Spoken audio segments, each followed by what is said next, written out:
Gobierno de Mexicali, uniendo esfuerzos. Lindero Norte. Periodismo sin fronteras.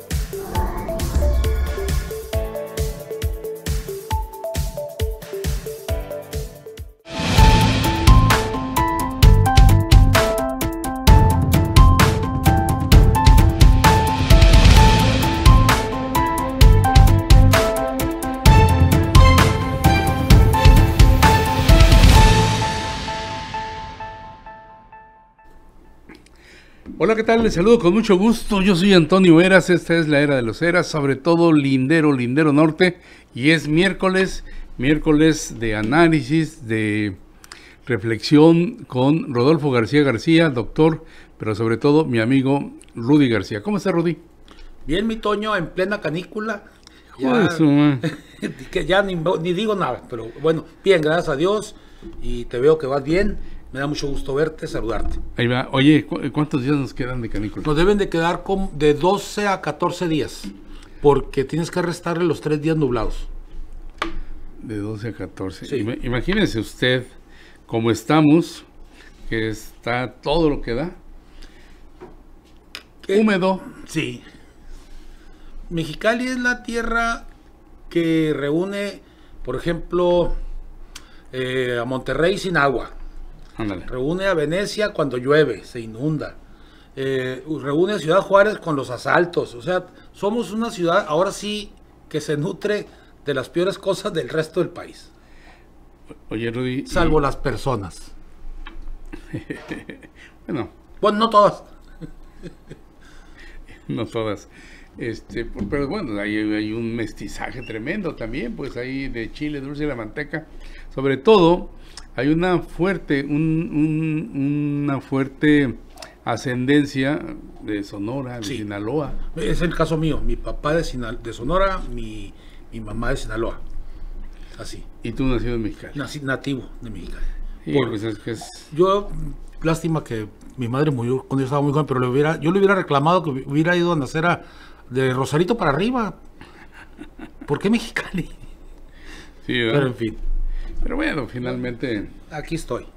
es el Mexicali que Sí. todos queremos, ¿no? Ah, sí, yo también, Y claro. nada Sí. que ver con el agua del río Colorado, sino simplemente hay algo que yo sí, la verdad, puedo presumir del por qué vivo acá. Yo decidí vivir, nadie me invitó, yo llegué y dije 3,000 kilómetros, bajé dijera Serrat, bajé del altiplano de las montañas y me vine, no al mar, o sea, debajo del nivel del mar. Abajo.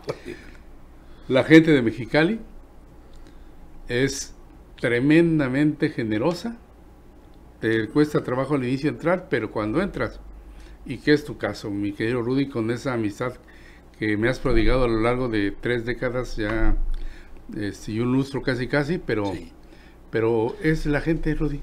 Lo acabas de decir, tal vez el calor y el polvo y el desierto nos forman con un carácter en el sentido de medio cerradones, en el sentido de ingresar más gente, pero cuando abres la puerta, le abres la puerta a la persona y difícilmente se vuelve a ir. ¿Qué estoy diciendo? Estoy diciendo que yo estoy convencido que el color de piel, el tamaño, la estatura y la forma de ver la vida tiene que ver con la naturaleza, de forma. Y aquí nos formó de un carácter duro, recio, y que somos sobrevivientes. Yo llegué en el 1990, y llegó había un señor que me rentaba un departamentito aquí en la Industrial, y de él aprendí. Era un señor que tenía, pues, trabajaba en el otro lado, y ya sabes, ¿no? Ese tipo de circunstancias, muy, muy generoso. Y él me enseñó a abrir la puerta a los migrantes.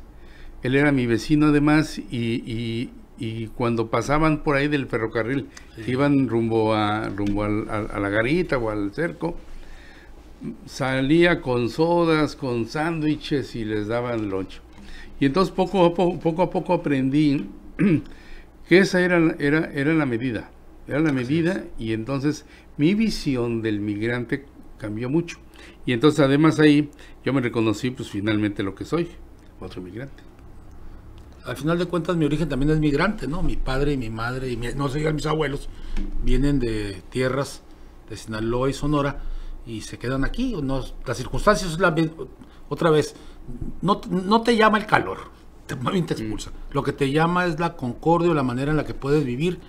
Yo sigo pensando que para mí, a mi edad, sigue siendo un rancho grande. Y rancho grande porque en el mundo en que yo me desenvolví, todavía nos encontramos en la calle mucha gente que eres primo del tío, del amigo, estuviste en tal parte, todavía se da eso. Sí, cómo no, sin duda. Y bueno, hablando del clima, el que está fuerte es el clima político, Rudy, y sobre todo el clima de seguridad. Sí, van los dos juntos, Tony. Realmente, como ciudadano de Mexicali o de Baja California, estoy francamente preocupado porque he seguido las noticias, los posicionamientos, y lo que me lastima es algo que dije en el espacio de Jorge Heras hace como 2 meses, cuando me preguntó qué es lo que le pediría yo a López Obrador, y le dije que venga a poner orden en Morena. Y incluso el Jorge me replicó, me dijo, oye, ¿cómo pedirle eso? Porque date cuenta del resquebrajamiento que se está dando al interior, todo por cuotas de poder para las próximas elecciones. Y eso está pasando ahorita. Y sí, eso trae todavía una oquedad más, Toño. La inseguridad que se dio, que se da, pero que ahora fue evidente este fin de semana. Evidente, total. No hay manera de esconderla. Se utiliza para acusarse de un lado y del otro. Ese es el problema. Y no se dan cuenta que a quienes están haciendo perder es al proyecto de la Cuarta Transformación.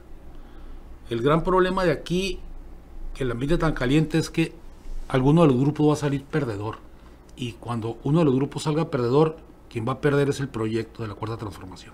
Sí, aunque aquí lo más importante es ver la veracidad de la información que tenga uno u otro. ¿Alguien está mintiendo?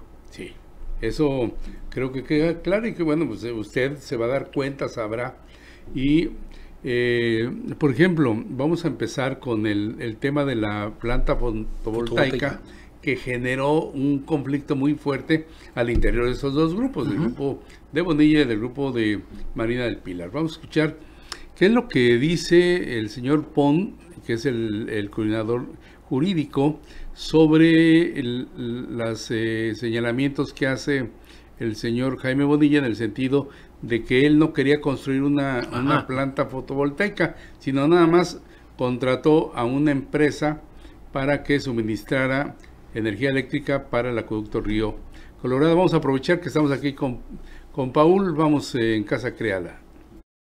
El señor Jaime Bonilla ha hecho manifestaciones públicas en el sentido de que lo que se contrató no fue una planta fotovoltaica, sino un contrato de suministro. Y eso, la verdad, esa declaración me parece pues increíble y grave. Ahora resulta que se afectaron participaciones federales del estado de Baja California para suscribir un contrato de suministro. Es decir, ahora resulta que se afectaron 12,000 millones de pesos para firmar un contrato de suministro y pagar adicionalmente el consumo de energía eléctrica que se genere. Eso es algo simplemente increíble y grave que se declare en ese sentido. Gracias. En la mañanera, el miércoles de mañanera, donde precisa Pon a qué se debe este asunto. El problema para mí, la inquietud es que ¿qué es lo que dice la demanda? Pues si la demanda dice por la instalación o construcción de la fotovoltaica, o si no dice eso. Mi problema es que estos asuntos pudieron haberse arreglado de manera legal, jurídica, pública y abierta, pero sin esos actos agresivos, esos actos que demeritan la política y que lo único que demuestran es que hay una fractura, no un rompimiento, una fractura total dentro de un partido que está en el poder. Es la diferencia entre litigar y litigar en medios. Así es. Tú lo has dicho aquí en los espacios donde colaboras en Televisa y con Jorge. Es que el uso que hacen de esta cadena de PCN, que es uno tras otro, y todo está en el tamiz de la diatriba, de la acusación, del señalamiento e incluso de la mentira, Rudy. Incluso el problema aquí es que yo los escucho, yo escucho todos los canales posibles, todos, para darme una idea de cómo está la la confrontación o la separación. Entiendo bien que son medios de comunicación y que tienen visiones, no visiones, intereses diferentes, esa es la verdad. Y no estoy de acuerdo cuando hay gente frente a un micrófono y dice mentiras. Venía oyendo ahorita a Marco Cortés, por ejemplo. Qué manera de decir mentiras. Pero también en otros espacios también oigo mentiras y oigo groserías, oigo falta de respeto, incluso a la persona y a la vida familiar de las personas, y eso no se vale. El debate se tiene que dar en términos teóricos y si hay algún delito tiene que denunciarse, pero no puedes decir mentiras al público y darlas por ciertas. Debatir. Debatir, claro. O sea, ideas, Sí. ¿no? Conceptos. Sí. Pero bueno, pues aquí simplemente son posiciones, intereses. ¿Qué decía Marco Cortés ahorita que Marco Cortés habla, es el dirigente nacional del PAN, ¿no? Por Pepe supuesto. Cárdenas le pregunta que si para la alianza Vamos México, Alito Moreno no es un problema, y él sale con el rollo de que no son las personas, es el proyecto. Y ese acto hipócrita y poco viril, lo voy a decir así, de un sujeto que no se atreve a reconocer que tienen un problema dentro de la casa, y es un problema serio, pero no lo abordan, pues, o sea, simplemente se van por un lado y creen que nosotros, la teleaudiencia, somos tontos. Estás hablando del PRI y del PAN, que lamentablemente hace rato perdieron el proyecto. O sea, ¿de qué proyecto te pueden hablar? Del proyecto neoliberal de seguir privatizando. Sí, sí, pero me refiero a... Eso está encasillado ya. ¿Sí? Tú mismo lo has dicho, se ha agotado. ¿Agotado? Pero no ves, no en la individualidad, sino en la cuestión partidista, un proyecto que te diga sí. O incluso asumirse como neoliberales. Ese es el problema. ¿No? Ese es el problema, justamente lo que están diciendo. El proyecto neoliberal se agotó, no fracasó, no es cierto, se agotó. Y si tú ves cómo el movimiento hacia la izquierda o la socialdemocracia en América Latina va incluso a sepultarlo, El problema de ellos es que no han logrado construir a nivel mundial un nuevo proyecto, porque incluso en Estados Unidos también ya está en crisis. Claro. ¿Qué está sucediendo? Que no se asumen, Toño, la parte le pegaste al centro. Es decir, somos neoliberales, queremos privatizar todo y esa es nuestra propuesta. El problema es que si lo dicen, pierden el registro, Sí, pues se les cae absolutamente. Y es que en ese tipo del debate de ideas, yo creo que es importante si alguien se asume con una bandera. Qué bien, o sea, eso me parece muy bien. Finalmente vamos a discutir sobre eso, ¿no? Así es. Pero bueno, hablando de esa situación, mientras se daba la mañanera, en la Comisión Permanente del Congreso de la Unión estaba el señor senador Jaime Bonilla. Sí, lo vi. Digo que senador, porque ya no es ingeniero, entonces, aunque dice que ahora tiene tres cédulas profesionales. Lo oí. ¿No? Que dices, bueno, válgame Dios. Pero bueno, y él acusó muy simple y llanamente al gobierno de Marina del Pilar de estar vinculada con el narcotráfico. Así es. Y además de escoger un esquema, fíjate, un esquema muy similar al que tuvo García Luna. Así es, lo dice. ¿No? Con presidencia de la República. Pero se le olvida a Jaime Bonilla que ese esquema es el esquema que tiene Andrés Manuel López Obrador, el de la Secretaría de Seguridad. ¿Se le olvidaría? O ya lo está diciendo. Directamente, ya es tiro derecho. Pues esa es mi preocupación. Que escuché, lo vi, incluso lo traigo, todo el día veo noticias, y se me hace temerario, se me hace incluso grotesco que se utilice Eso le queda bien al PAN con las tres señoras que tienen ahí, hombre. Al senador de Baja California, que tiene sus propios medios, no creo que deba o no debía hacerlo, porque es muy temerario, Toño. Tienes que demostrar lo que estás diciendo, y no es una manta la que te va a demostrar, No, pero además ahorita platicamos de la manta. Vamos a escuchar qué es lo que dice Jaime Bonilla Valdés en el Senado de la República. Así es. Incidente como el que pasó ahora, que quemaron tantas unidades, más de 20 unidades, donde fue diferente al resto del país, porque ahí no hubo ningún lesionado, ahí fue un señalamiento del cartel donde le dijo, violaste el arreglo. Ahora, ¿por qué voy a esto? Porque el fiscal de Baja California, del cual se violó la Constitución para poderlo designar a él porque no tenía la edad. Ha sido señalado muchas veces de tener acuerdos con los carteles. Y yo se lo dije públicamente porque en Baja California hay quien defienda a la sociedad. No vamos a estar intimidados por persecuciones políticas y amenazas para que no salga esto a la luz. Yo creo que lo que dije lo ratifico en este momento, ahora ante esta comisión, porque fue altamente ofensivo para la ciudadanía de Baja California tener un gobierno que a espaldas de lo que le promete al señor presidente hacen cosas completamente adversas que no están de acuerdo. Concluya, senador. A la 4T. Concluya, por favor. Gracias. Entonces, lo que pasó en Baja California no fue una casualidad. Muchas gracias, senador, por otorgarme tu minuto. Fue un acto que se coordinó por los carteles como un reclamo al gobierno de Baja California. Es cuanto, señor presidente. Gracias. Tiene ahora el uso de la palabra el senador Jorge Carlos Ramírez Marín del Partido. Pues tú dime, Rudy, usted díganos, ¿qué piensa de estos señalamientos? ¿Qué le pediría primero? Pruébelo. Eso es una denuncia. Que haga una denuncia, no sé si llama judicial o como se quiera, porque es un delito gravísimo estar coludido con los cárteles de la droga y llegar a acuerdos. El problema es cómo creerle. Cuando digo cómo creerle, si tú no me muestras evidencias, estás mintiendo. O sea, porque aunque fuera verdad, no lo puedes demostrar, Toño. Para mí es el problema es cómo construye la narrativa de tu discurso, que no mides el tamaño y el peso de las palabras. Decir que estás coludido con los cárteles, decir que violaste el acuerdo, ¿a qué acuerdo te estás refiriendo?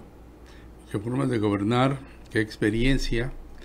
Pero sobre todo, fíjense que es muy singular ese señalamiento porque lo basa en un cartel que está escrito de una manera muy limpia, con una buena ortografía. Nada más hay una falta de ortografía en el apellido de Iván Carpio, con una letra muy vertical, de aquellos que estudiaron ingeniería, arquitectura, y con una terminología muy propia, y acusa a Marina del Pilar y a Iván Carpio de traicioneros, algo que ha hecho exactamente el señor Jaime Bonilla Valdés. Ahí está la trampa, o sea, ahí está entrampado el asunto. Tú ves las mantas, los mensajes que manda los cárteles, y lo que menos tienen es sintaxis, y lo que menos tienen es coherencia, porque es natural para ellos, pues. Esa es la manera de hablar de la subcultura narco. Cuando te construyen una manta así, cometen un grave error. ¿Por qué? Porque inmediatamente se identifica como no parte del narco, pues. ¿Sí? Entonces, ese es un error de quien lo hizo. Y dos, quiere decir que si yo cuelgo una manta y digo que Jesús viene pasado mañana, ¿nos vamos a creer? Esa es la evidencia que... Esa es la evidencia que tengo. Yo tengo un análisis aquí, digo, me avisaron que pasado mañana a las 4 de la tarde Jesús va a regresar. Y no es Jesús Zambrano, por favor. Entonces, ¿qué estoy diciendo tan simplista? Que no puedes sostener una denuncia pública en el Senado en base a una manta. No lo puedes hacer.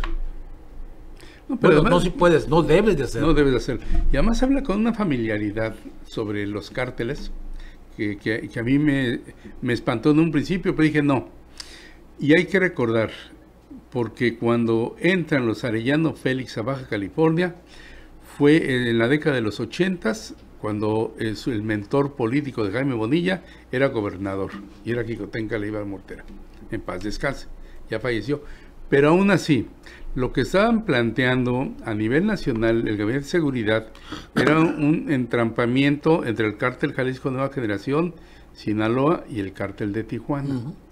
Entonces, y hay otro replanteamiento que hace Andrés Manuel López Obrador, y hace el Gabinete de Seguridad. Dicen, en efecto, hubo actos violentos, pero deben de entenderse más como una propaganda criminal. Que yo aún no sé qué quiere decir eso, pero me imagino que es lo que están haciendo es como diciendo, hey, el problema está, pero aguas, puede estar peor. Fíjate la diferencia entre Sonora, incluso San Luis, y Mexicali y Tijuana y toda la Baja California. Es sintomático, y eso no lo podemos olvidar, que cuando entrevistaron al camionero de la clínica aquí, dijo, 28. Dijo, y está grabado, dijo, no, yo le dije al vato que se llevara el dinero, que yo estoy acostumbrado a que me asalten, que se lleve la lana y órale. Dice, y el vato contestó y me dijo, no queremos tu dinero, queremos que se baje el pasaje y te bajes tú porque lo vamos a quemar. Eso un delincuente no lo hace salvo que tenga una orden estricta, puntual, de qué es lo que no debe de hacer. Y eso para mí es más una promoción o un mensaje social dirigido al gobierno del estado, en el sentido de que, no sé si es un cártel débil que quiere hacer presencia. ¿Qué estoy diciendo? Que esto no fue un acto de enfrentamiento entre carteles, fue un acto de decir, estamos aquí. El problema es que no sabemos qué cartel es. Nosotros. Y claro, y el tipo de mensaje. Así porque, es. A ver, en los cárteles, y sobre todo a los que se refiere el análisis de seguridad, el Jalisco Nueva Generación, los Sinaloa, los Chinolas y los tijuanenses, el Tijuana, lo que predican y lo que se han significado es por el nivel de violencia. Así es. ¿Cómo le vas a pedir a un sicario, a un operador, a un integrante de uno de estos cárteles, que con esa decencia y esa consideración le digas, señor chofer, discúlpeme, no me ofenda con su... ¿Cómo me pides que te robe? ¿Cómo te voy a robar? Yo lo que voy a hacer es generar este acto. Y entonces es cuando dices, creo, en mi caso, sí pienso que es más bien una cuestión de desestabilizar políticamente al Estado. Al Estado, más que al gobierno de... No, yo no estoy pensando en la gobernadora o en el ejecutivo, no, yo estoy pensando al Estado mexicano, en un lugar que se prestaba con ciudades altamente conflictivas como Tijuana, por todo el cúmulo de riqueza que se genera, el tránsito de todo esto, y Mexicali como sede del gobierno. Y entonces, fíjate cómo la policía pudo actuar y frenar aquí las cosas que no se pudieron hacer en Tijuana. Número 1. 2. Aquí es un acto de demostración de que pueden hacer cosas. No la hicieron porque era la estrategia no hacerla. Y eso nos tiene que llamar la atención porque esto va contra el Estado mexicano, no va contra el gobierno del Estado. Es muy difícil, por eso digo lo del senador, es muy difícil poder hacer una acusación de esas sin tener las pruebas para hacerlo. Sí, además hay que ver, me hablaron antier del periódico La Jornada para decirme que la nota que les había llegado de Tijuana era que el señor se había presentado como indiciado como imputado, y que se sorprendió de que no estaba imputado. Y entonces les dije, no, lo que pasa es de que él promovió su fuero para que el juez no pudiera citarlo, pero eso no es presunción de inocencia. O sea, el asunto de la planta fotovoltaica sigue y seguirá, ¿no? Nada más que Bonilla no puede ser llamado a cuenta simplemente porque tiene un fuero constitucional. Por eso no está imputado. Exactamente. Por eso anda imputado, exactamente. Entonces, bueno, ese es un problema.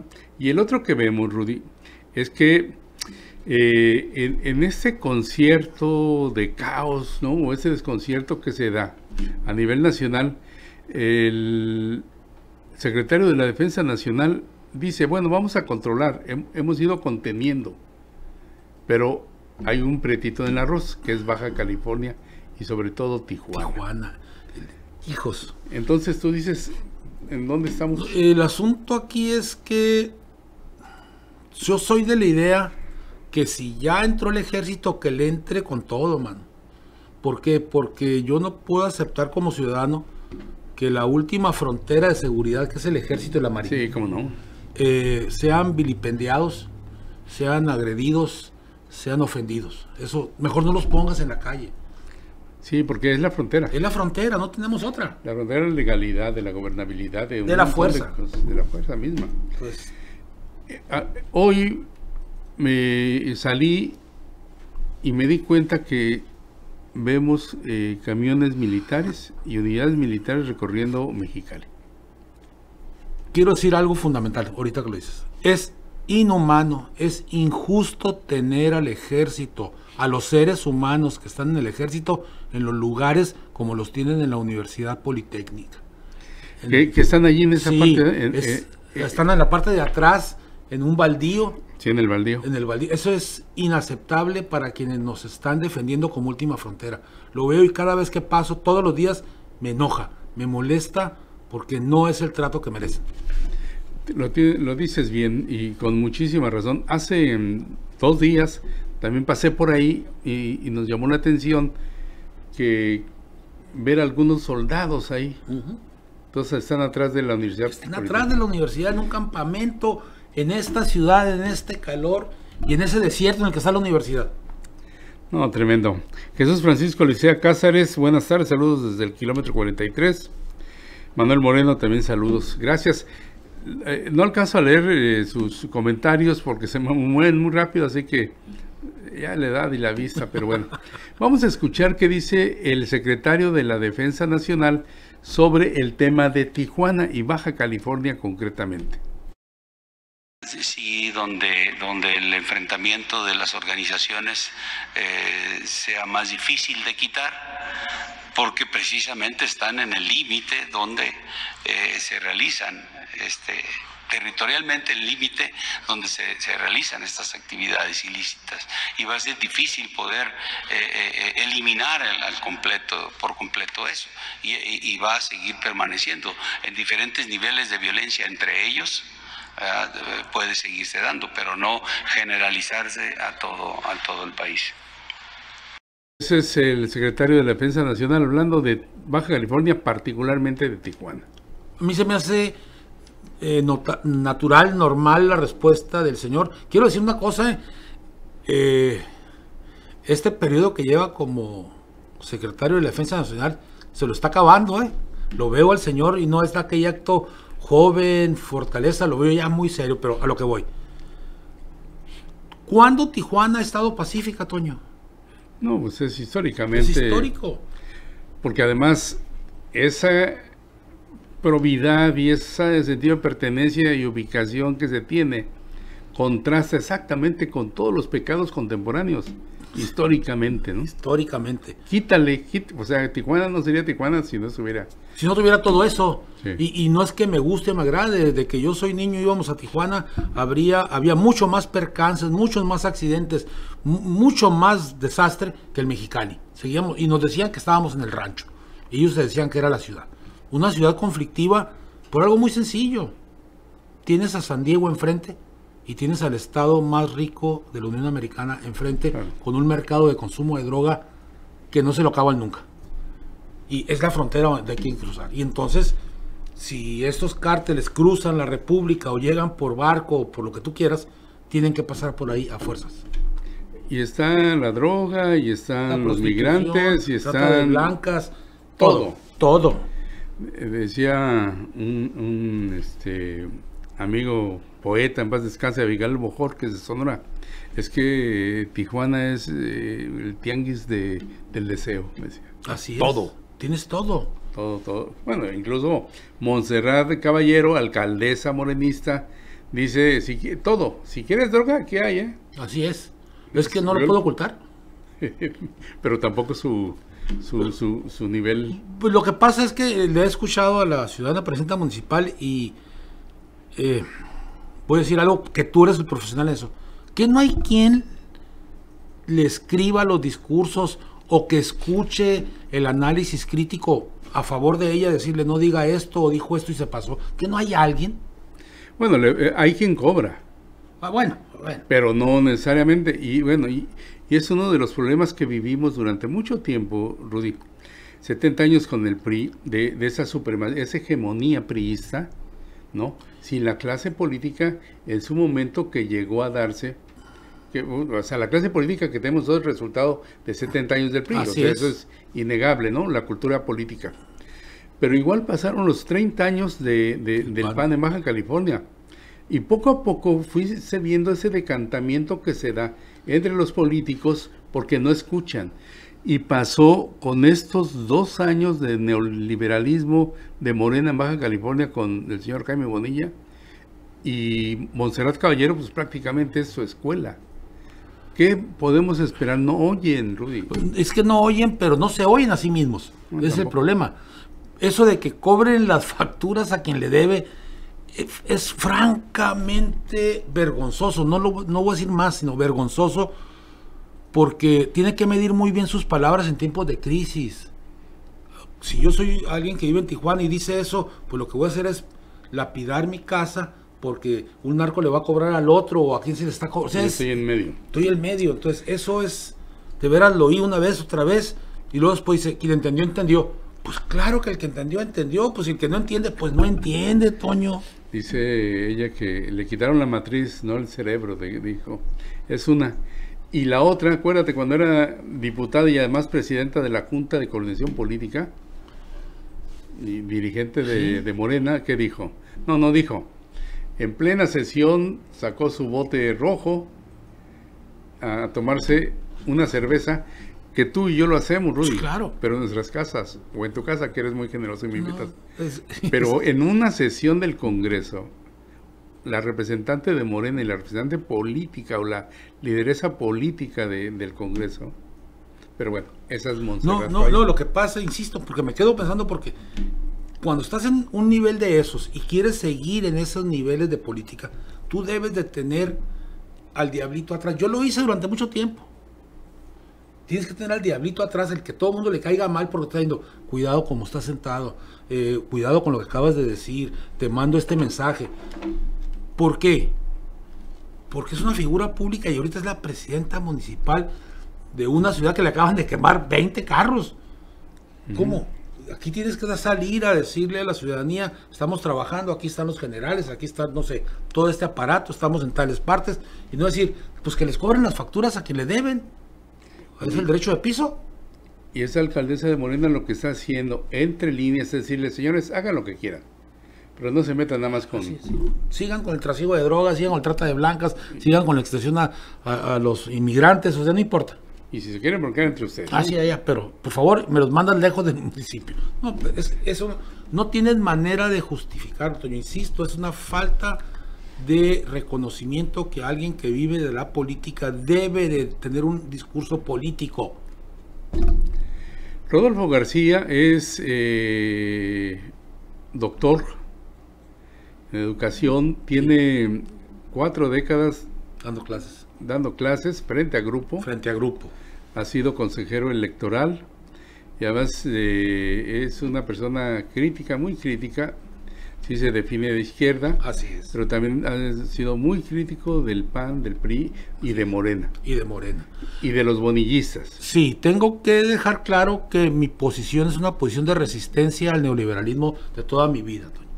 Y cuando veo que hay actos neoliberales, incluso dentro de los que se dicen de izquierda, como yo he sostenido contigo públicamente, que el gobierno de Andrés Manuel no es de izquierda, es socialdemócrata, y para allá van, porque incluso Boric lo acaba de reconocer. ¿Qué quiere decir? Que para estar dentro de la izquierda, primero no podrías tener a todos aquellos que ofendieron, robaron y están hoy en puestos de gobierno, y Bujanda es uno de ellos. Estábamos hablando del Miguel Ángel Bujanda, que fue secretario particular de Kiko Vega, coordinador de gabinete, fue diputado por el PAN de minoría del Estado, y ahora es director de obras y servicios. Movilidad, no sé qué cosas. Allá en Tijuana con el gobierno morenista. Digo, o sea, son gobiernos más neoliberales que Es que yo no puedo creerle que alguien cambie de opinión. Es como si yo ahorita soy católico y mañana, porque la iglesia cristiana me ofrece dinero, me voy a cambiar. Eso no es posible, Toño, Bueno, no es honesto. Tenemos otros casos en el Congreso. Está el diputado Molina, que fue panista, De todo. MC, ahora es de Morena. Así es, y puede seguirle. Pero bueno, En eso es lo que no creo, Toño. Alan Casillas, desde la Ciudad de México. Vamos a tocar el último tema. Tiene Adelante. que ver con el tercer nombramiento que da Andrés Manuel López Obrador a algo tan importante como la Secretaría de Educación Pública.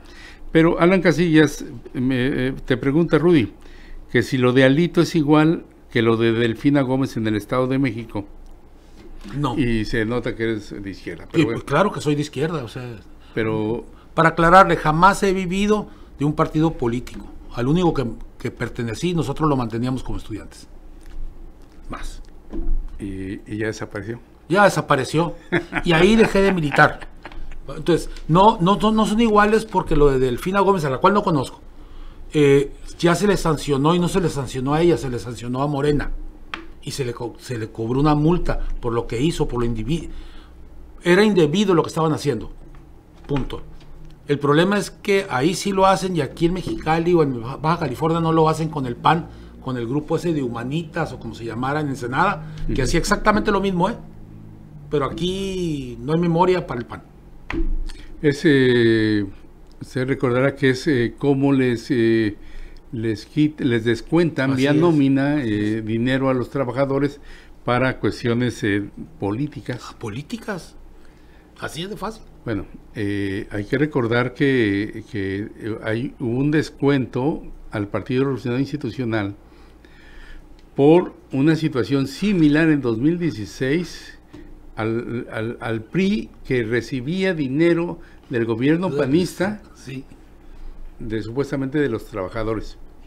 Y fue lo que sacó Lupita Gutiérrez Fregoso, hablando de que en esa época, dice ella, la dirigente del tricolor del PRI Baja California era Nancy Sánchez, actual senadora por Morena.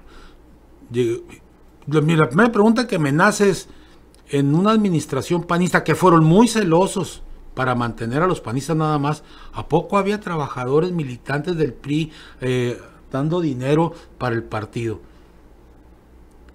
Eso ni en la salada te lo creen. No, pues los corren, ¿no? Los corrían. Pues claro, imagínate, claro. Pero a ver, Rudy, estaba Esteban Moctezuma, luego llega Delfina y luego llega esta señora Rodríguez. Es increíble para mí, como docente, es una falta de compromiso con el proyecto educativo de transformación que se debe de dar. Primero, y lo dije en su momento, la llegada del hoy embajador fue decir que la educación no le interesaba porque el señor de educación no sabe nada. Se va, se nota que fue un trampolín. Esteban Moctezuma. Sí, Esteban Moctezuma. Que acuérdate que él fue secretario de Gobernación con Zedillo y al tiempo renunció porque entró en estrés. Sí. Bueno, esa era una mala decisión y lo dije en su momento. 2. Llega la maestra Delfina, que en términos de su formación docente a mí me parecía buena, pero no para como trampolín político, que es otra vez el segundo punto. Usas a la Secretaría de Educación para que te quedes en las luces y después te vayas a lo que realmente quieren, lo que te quieren. Y la revancha. Pero si se da una revancha y ella hubiera sido subsecretaria del Medio Ambiente, yo como docente diría, pues qué bueno, pero no como secretaria de Educación. ¿Por qué? Es la dependencia más grande, la más contradictoria en términos sindicales, la que soporta la formación de las generaciones futuras en cuanto a qué se debe de entender por país. Y para eso necesitas estar tiempo completo, todos los años posibles, y hoy vamos a tener otra secretaria que el argumento es que tuvo 12 años de experiencia docente. En los 80. En los 80s, y que eso le permite, yo estoy convencido que no es así. Yo espero que no cambie el equipo, Toño, que no cambie el equipo de abajo, que son los que trabajan en realidad en los contenidos, en las estrategias, que no los cambie, porque entonces no se va a consolidar. Bueno, es más, ni siquiera se va a desarrollar el proyecto del nuevo plan de estudio de la nueva escuela mexicana. Así de fácil. Fíjate que con esos nombramientos, Rodi, creo que, o estoy cierto, que son prácticamente una barrera de contención para que no se dé el nuevo modelo educativo mexicano. ¿Ya se lo comió el tiempo de entrada?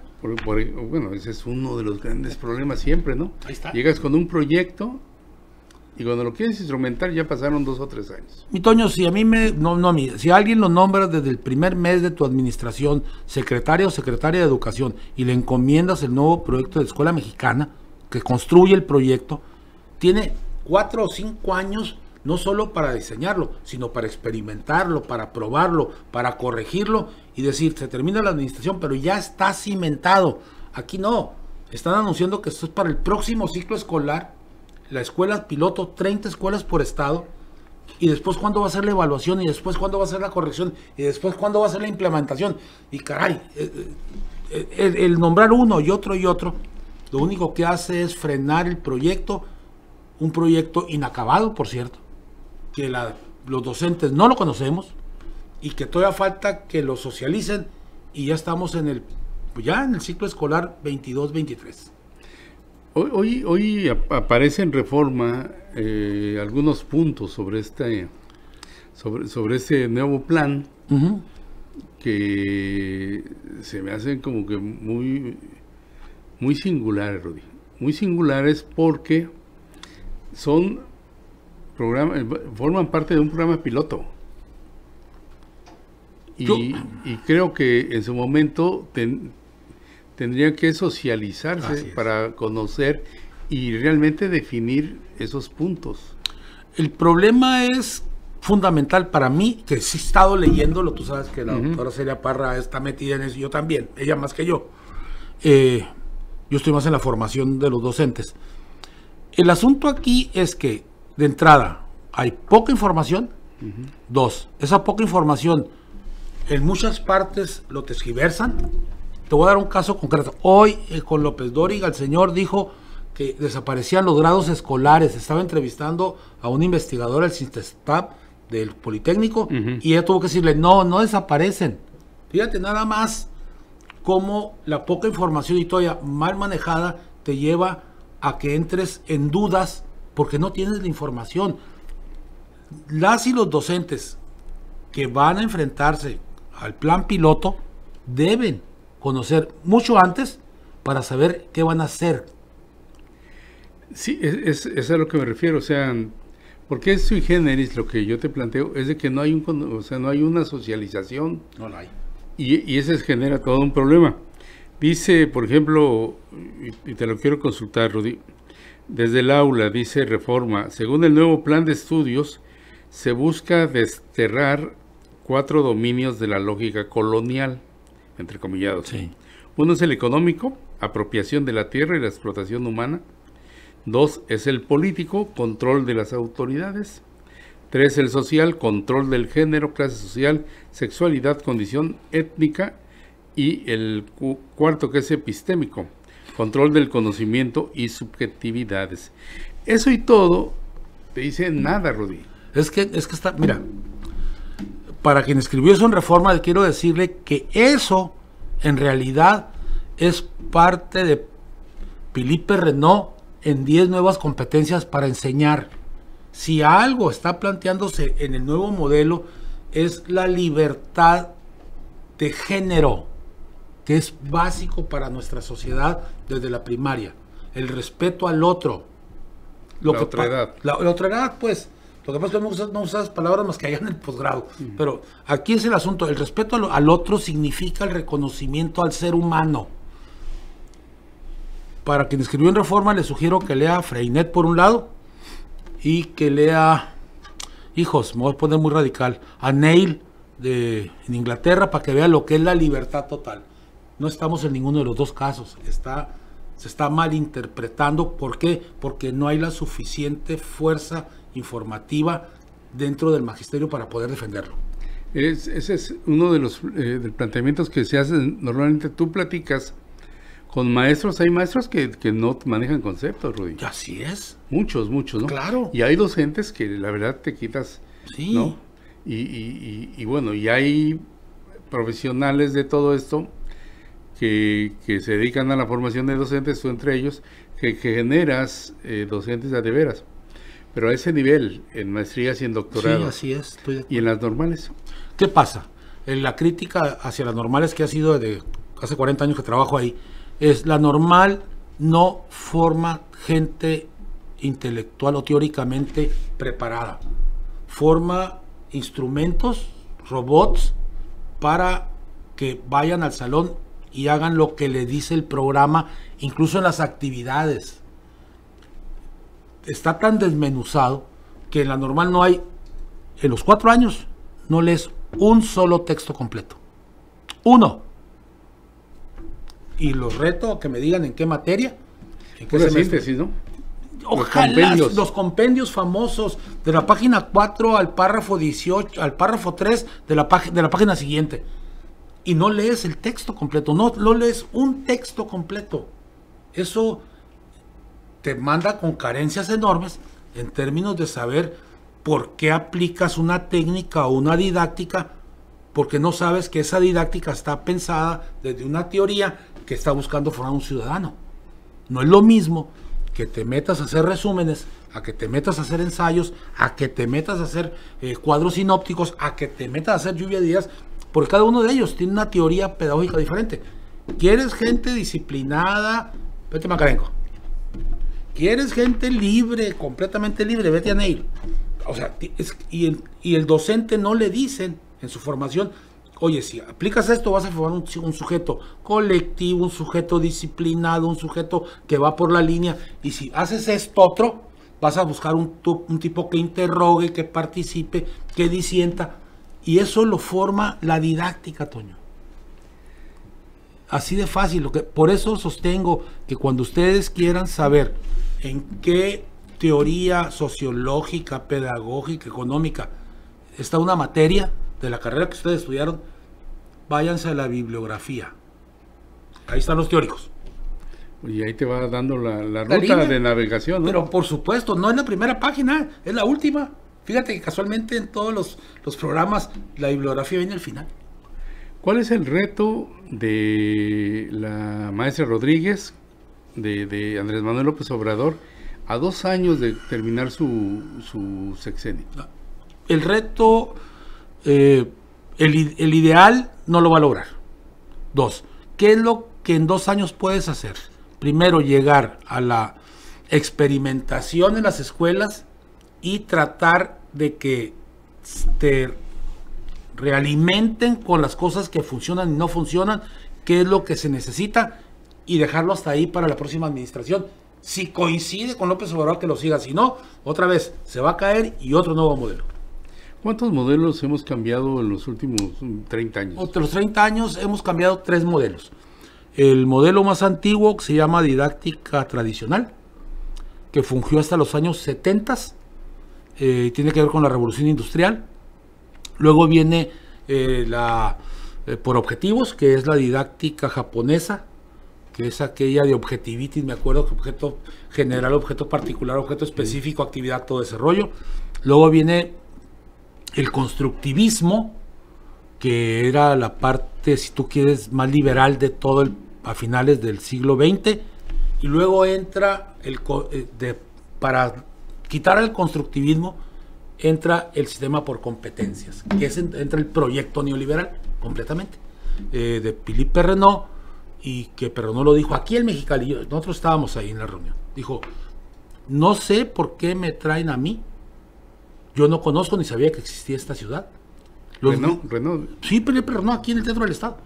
Dijo, si están los gringos enfrente de ustedes que los conocen bastante bien. Y número 2, dijo, que quede claro, las competencias que yo propongo están dirigidas a aquellas personas que no van a entrar a la universidad.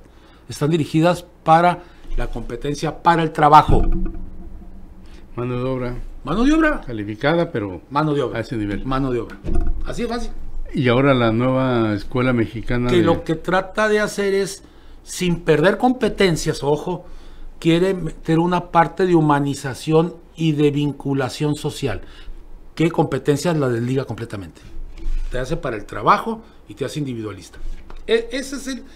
Mira, caray, ¿quieren entenderle a la nueva reforma? Lean ustedes La educación encierra un tesoro de la UNESCO de los años 90, capítulo 4, las 4 pilares de la educación. Capítulo 4, no lean todo si no quieren. Capítulo 4. Estamos hablando de hace 30 años. Rudy. Bueno, pues velo. ¿Qué te dicen? Aprender a aprender, aprender a hacer con ese, aprender a hacer y aprender a convivir. Pues esos pilares son los que plantea la UNESCO de los 90. Que no lean, que no se preocupen por la educación es otra cosa. Pero algunos leemos, ¿eh? Pues yo te agradezco muchísimo tu participación, mi querido Rudy. Muchísimas gracias. De nada. Y por favor, los viernes te queremos ver. Veamos al Jorge por verte. Lo que pasa es que yo lo entiendo, en esta parte debo explicarla. ¿Qué sucedió? Sucedió que había un acto inédito, histórico, porque no se va a borrar. Que incluso yo al irme al canal, yo iba con temor. Dijo, no sé qué está pasando en el mundo. Llego y ahí, por primera vez fue lo que me dijo la jefa, que le llaman ellos, que estaban por primera vez desde el canal de donde está Jorge trabajando ya él. Canal 4. No, pero en términos de su noticiero. Que era la primera vez que podían enlazarse completamente hasta Tijuana. O sea, le ganaron el tiro a Tijuana, pues. Y yo siento que ellos como equipo dicen, pues Rudy, siéntate allá y déjame hacer lo primero, que es penetrar en Tijuana con alguien del tamaño y la categoría del señor que está ahí, man. Sí, aunque creo que también ahí era importantísimo ver el tipo de análisis que se hace en Mexicali, el tipo de periodismo que se hace en Mexicali, muy diferente al de Tijuana y de Ensenada, sin duda. Pero bueno, finalmente uno como espectador solamente lo dice. Sí, estoy de acuerdo. Pero bueno, sí, ahí nos quedamos ahí, pero este viernes... Este viernes, por favor, no lo vamos a echar. Vale, gracias, mi Rudy. No, gracias a ti, de veras a ti. Gracias a usted por estarnos sintonizando, escuchando. Recuerde que nos vemos el próximo lunes con Jesús Cervantes de Proceso. Así es. Jorge Heras de Televisa, del Lindero Norte, y su servidor. Mientras, pues nosotros, pues ya nos vamos. Si me das 2 segundos. No, te échale. No, muy rápido. Si quienes nos escuchan quieren saber cosas que no salen al aire, por favor, no les pregunten a los muchachos que están muy atentos aquí. No nos vayan a grabar, ya ven. No, es que luego platicamos cada cosa sí. Antes de llegar y demás. Casa Créalas es nuestra productora. Muchísimas gracias, nuestra anfitriona además. Yo los veo el próximo lunes. Muchísimas gracias. Pórtese como quiera, pero cuídese. Nada más.